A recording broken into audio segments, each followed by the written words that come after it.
السلام علیکم ورحمۃ اللہ وبرکاتہ۔ الحمد للہ رب العالمین والعاقبۃ للمتقین والصلاة والسلام علی اشرف الانبیاء والمرسلین نبینا محمد وعلی آلہ وصحبہ اجمعین ومن تبعهم بإحسان الی یوم الدین وبعد فاعوذ باللہ من الشیطان الرجیم بسم اللہ الرحمن الرحیم انا بلوناہم کما بلونا اصحاب الجنہ اذ اقسموا لیصرمنها مصبحین ولا يستثنون فطاف عليها طائف من ربك وهم نائمون فأصبحت كالصريم فتنادوا المصبحين أن اغدوا على حرثكم إن كنتم صارمين فانطلقوا وهم يتخافتون ألا يدخلنها اليوم عليكم مسكين۔ 29ویں پارے کی کئی آیات ابھی آپ کے سامنے پڑھی گئی ہیں، جس میں اللہ رب العالمین نے ایک باغ والے کا تذکرہ فرمایا ہے۔ ملک یمن میں ایک علاقہ ہے صنعاء، جو ملک یمن کی راجدھانی ہے۔ یہاں ایک آدمی تھا جو خیر کا کام کرتا تھا، اللہ نے اس کو دولت سے نوازا تھا، اس کے پاس باغات تھے، وہ اپنے باغات سے جو اناج برآمد ہوتے، جو میوے برآمد ہوتے، وہ اس میں صدقہ کرتا، غریبوں کا خیال رکھتا تھا۔ لیکن اس کے انتقال کے بعد جب بیٹے اس کے وارث بنے تو بیٹوں نے وہ کردار ادا نہیں کیا جو باپ کا کردار تھا۔ بیٹوں نے بخیلی کی اور اس مال سے غریبوں مسکینوں کو محروم کرنا شروع کر دیا۔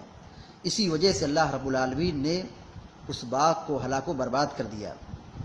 اللہ رب العالمین نے 29ویں پارے میں پورا واقعہ ذکر کیا ہے۔ اللہ تعالیٰ کہتا ہے انا بلوناہم کما بلونا اصحاب الجنہ، ہم نے ان کو ایسے ہی آزمایا جیسے باغ والوں کو آزمایا تھا۔ یہ باغ والے کون تھے؟ اذ اقسموا لیصرمنها مصبحین، جبکہ انہوں نے یہ قسم کھا لی تھی کہ ہم صبح سویرے اپنے پھل کو توڑ لیں گے۔ ولا یستثنون، انہیں اپنی طاقت کا اور اپنی صلاحیت کا پر ناز تھا، انشاءاللہ نہیں کہا ہم پھل توڑ لیں گے، کاٹ لیں گے اپنی کھیتی۔ فطاف علیہا طائف من ربک وہم نائمون، یہ سوئے رہے، رات کے اندھیرے ہی میں فرشتے کا نزول ہوا اور فرشتے نے اس پر چکر لگایا اور پوری کھیتی سپاچٹ ہو گئی۔ فاصبحت کالصریم، پورا کا پورا کھیت کٹی ہوئی کھیتی کی مانند ہو گئی، یعنی وہاں پہ نہ کوئی دانہ تھا، نہ کوئی اناج تھا، نہ کوئی پھل تھا۔ فتنادوا مصبحین، تو صبح سویرے بالکل چلانے لگے، کہا چلو چلو نکلو، ان اغدوا علی حرثکم ان کنتم صارمین، اگر تمہیں اپنی فصل کاٹنی ہے تو نکل چلو۔ فانطلقوا وهم يتخافتون، تو چپکے سے نکل پڑے، رات کے اندھیرے میں نکل پڑے اور یہ کہتے رہے کہ اللہ يدخلنها اليوم علیکم مسکین، کہ خبردار ہے آج ہمارے اوپر کوئی مسکین داخل نہ ہو، یعنی ہم رات میں جائیں گے، کاٹ کے لائیں گے تاکہ دن میں اجالے کی وجہ سے، روشنی کی وجہ سے ہم کو دیکھ نہ لے اور آ کر کوئی مانگنے نہ لگے۔ تو مسکینوں کو محروم کرنے کے لیے ان لوگوں نے یہ حربہ اختیار کیا، رات میں ارادہ بنایا اور فصل کاٹ کر کے اپنے یہاں لانے لگے تاکہ کوئی مسکین دیکھ کر کے ہاتھ نہ پھیلائے اور ہم سے مانگے اور مال کا مطالبہ نہ کرے۔ اللہ رب العالمین نے اس پوری فصل کو تباہ و برباد کر دیا۔ اس بربادی کے پیچھے کیا وجہ تھی؟ وجہ یہ تھی کہ باغ والوں کی نیت میں کھوٹ تھا، نیت درست نہیں تھی۔ اللہ رب العالمین کو اتنی دولت سے نوازا تھا، اتنی کھیتی تھی، پراپرٹی تھی، اناج برآمد ہوتے تھے، والد ان کا بہت خرچ کرتا تھا اور غریبوں کو اٹھاتا تھا، لیکن بیٹے نالائق تھے، انہوں نے خرچ نہیں کرنا چاہا، بخیلی کی۔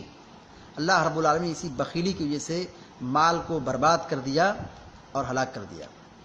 پوری فصل جو تیار تھی، کٹنے کے بالکل قریب تھی، کاٹنے کی نیت سے جا رہے تھے، لیکن جب پہنچے وہاں پر تو کہنے لگے کہ ہم لوگ راستہ بھول چکے ہیں، یعنی اپنی منزل پر نہیں آئے ہیں، اپنے کھیت پر نہیں آئے ہیں۔ جب اللہ کا عذاب آتا ہے تو ہی عقل کام نہیں کرتی ہے۔ تو اللہ رب العالمین نے اس باغ والے کے باغ کو ہلاک کر دیا، برباد کر دیا۔ تو جو پہلی بنیاد تھی کہ وہ اپنے مال کا صحیح استعمال نہیں کیے، غریبوں اور کمزوروں پر خرچ کرنے کے لیے تیار نہیں ہوئے۔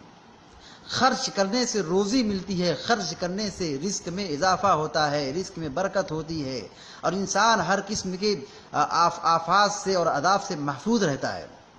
خرچ نہ کرنے سے یہ بیماریاں جنم لیتی ہیں، اللہ کا عذاب آتا ہے، مال برباد ہوتا ہے، رزق کی جو برکت ہوتی ہے، جو روحانیت ہوتی ہے، وہ برکت دور ہو جاتی ہے۔ اس لیے اللہ کے نبی علیہ السلام نے ہمیں تعلیم دی ہے کہ ہم خرچ کریں، صدقات و خیرات کریں۔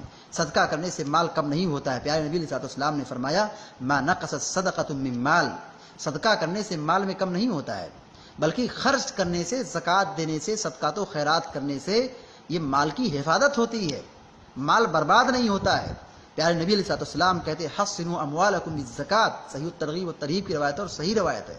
پیارے نبی علیہ السلام کہتے ہیں کہ اپنے مال کی حفاظت کرو صدقات کے ذریعے سے، زکوٰۃ کے ذریعے سے، یعنی آدمی اپنے مال کی زکوٰۃ دے، اپنی فصل کی زکوٰۃ دے، اپنی پراپرٹی، اپنی دولت کی زکوٰۃ دے، تو اللہ رب العالمین زکوٰۃ اور صدقات کے ذریعے سے مال کی حفاظت کرتا ہے۔ صحیح بخاری اور صحیح مسلم کے اندر اللہ کے نبی علیہ السلام نے فرمایا، کہا ما من یوم یصبح العباد، کہا ہر صبح کے وقت جب بھی بندہ صبح کرتا ہے، الا ملکان ینزلان، دو فرشتے نازل ہوتے ہیں۔ ایک فرشتہ کہتا ہے اللہم اعط منفقا خلفا، اے اللہ جو خرچ کر رہا ہے اس کو تو اور دے، اس کے مال میں اضافہ کر، اس کے مال میں برکت دے، اس کے روزی کے مسائل کو آسان کر دے، اس کو خوب دولت سے نواز۔ یہ فرشتہ دعا کرتا ہے۔ ویقول الاخر، اور دوسرا فرشتہ کیا کہتا ہے؟ اللہم اعط ممسکا تلفا، اے اللہ جو مال کو روکے رکھا ہے، خرچ نہیں کر رہا ہے، خزانہ بنا کے رکھ رہا ہے اور مال کا حق ادا نہیں کر رہا ہے، اس کے مال کو برباد کر دے۔ ہماری فیکٹریاں جل جاتی ہیں، کمپنیاں خسارے میں چلی جاتی ہیں اور کھڑی فصل بالکل برباد ہو جاتی ہے، یا آدمی کا سرمایہ ڈوب جاتا ہے، آدمی کا پیسہ ڈوب جاتا ہے، برباد ہو جاتا ہے، چوری ہو جاتا ہے، چھین لیا جاتا ہے۔ ہم محاسبہ کریں۔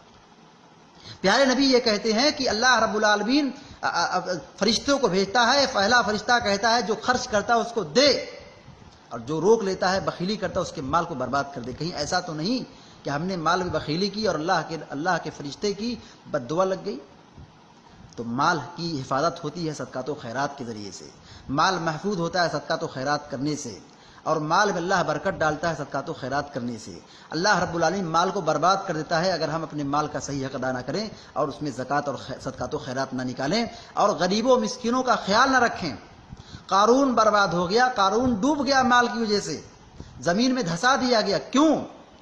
اس لیے کہ اس نے اپنے مال پر بہت ناز کیا تھا اور اپنے مال سے لوگوں پر احسان نہیں کیا تھا، جبکہ قوم کے لوگوں نے کہا احسن کما احسن اللہ الیک ولا تبغی الفساد فی الارض، اے قارون تجھ کو اللہ نے اتنا نوازا ہے، اتنی دولت سے سرفراز کیا ہے، تو جیسے اللہ نے تجھ پر انعام کیا ہے، تجھ پر احسان کیا ہے، تو بھی اللہ کے بندوں پر احسان کر، اس پر خرچ کر۔ ولا تبغی الفساد فی الارض، زمین میں فساد نہ مچا، زمین میں بگاڑ نہ پیدا کر۔ تو قارون ہلاک ہو گیا، برباد ہو گیا، زمین میں دھسا دیا گیا۔ وہ دولت کا پجاری تھا اور دولت کو خرچ نہیں کرنا چاہتا تھا۔ تو باغ والوں کا باغ ہلاک ہو گیا کیونکہ وہ اپنے مال میں جو مسکینوں کا حق بنتا تھا اس مسکینوں کو محروم کرنے لگے، اللہ رب العالمین نے برباد کر دیا۔ تو اسی طریقے سے یہ اس واقعے سے جو ہمیں نصیحت ملتی ہے وہ یہ کہ ہم اپنے مال کو اللہ کے راستے میں خرچ کریں۔ اللہ نے دولت دی ہے تو ہم دولت کو اللہ کے راستے میں خرچ کرنا جانیں، اور دنیا بنانے سے پہلے اپنی آخرت کی فکر کریں اور اللہ کے راستے پہ خرچ کریں۔ خرچ کرنے سے کمی نہیں ہوتی، بلکہ جتنا ہم خرچ کریں گے اللہ رب العالمین نوازے گا، اللہ رب العالمین نوازے گا۔ اللہ رب العالمین کہتا ہے یا ابن آدم انفق علیک، حدیث قدسی ہے۔ پیارے نبی علیہ السلام کہتے ہیں کہ اللہ تعالیٰ کہتا ہے تم خرچ کرو، اللہ تم پر خرچے گا۔ اللہ تعالیٰ کہتا ہے میں تم پر خرچ کروں گا۔ دیکھیے وہ لوگ جو خرچ کرتے ہیں اللہ تعالیٰ ان کو کیسے کیسے نوازتا ہے۔ مدینہ منورہ کے اندر مسجد نبوی کے قریب ایک مارکیٹ ہے جو البیک ہوٹل ہے، وہاں پر چکن کا گوشت کا سامان ملتا ہے اور وہاں اچھا عمدہ کھانا ملتا ہے۔ اس مالک کو اللہ رب العالمین نے یہ دکان دی تو اس نے ہر پیکنگ کے پیچھے 1 ریال خرچ کرنا شروع کیا، لیکن اس کا انتقال ہو گیا، بیٹے جب اس کے وارث بنے تو کہا ہمارے والد محترم 1 ریال خرچ کرتے تھے، ہم 2 ریال خرچ کریں گے۔ دیکھیے اچھی تربیت اسی کو کہتے ہیں۔ والد محترم 1 ریال خرچ کرتے تھے، بیٹوں نے جب دکان سنبھالا تو کہا ہم 2 ریال خرچ کریں گے۔ اللہ نے اس کمپنی کو اتنی برکت دی ہے کہ اتنی بھیڑ ہوتی ہے، اتنا سامان سیل ہوتا ہے، اتنا لوگ سامان خریدتے ہیں کھاتے ہیں کہ وہاں پر کھانے کے لیے جگہ نہیں ملتی ہے، لوگ لائن لگا کھڑے رہتے ہیں۔ کیوں؟ اللہ رب العالمین نے ان کی دکان کو کیسے سنبھالا ہے اور کیسے برکت دی ہے۔ وہ ایک پیکنگ کے پیچھے 1 ریال نہیں 2 ریال خرچ کرتے ہیں، اور باپ جو ان کا تھا 1 ریال خرچ کرتا تھا۔ اللہ رب العالمین ان کو اتنا نوازا ہے۔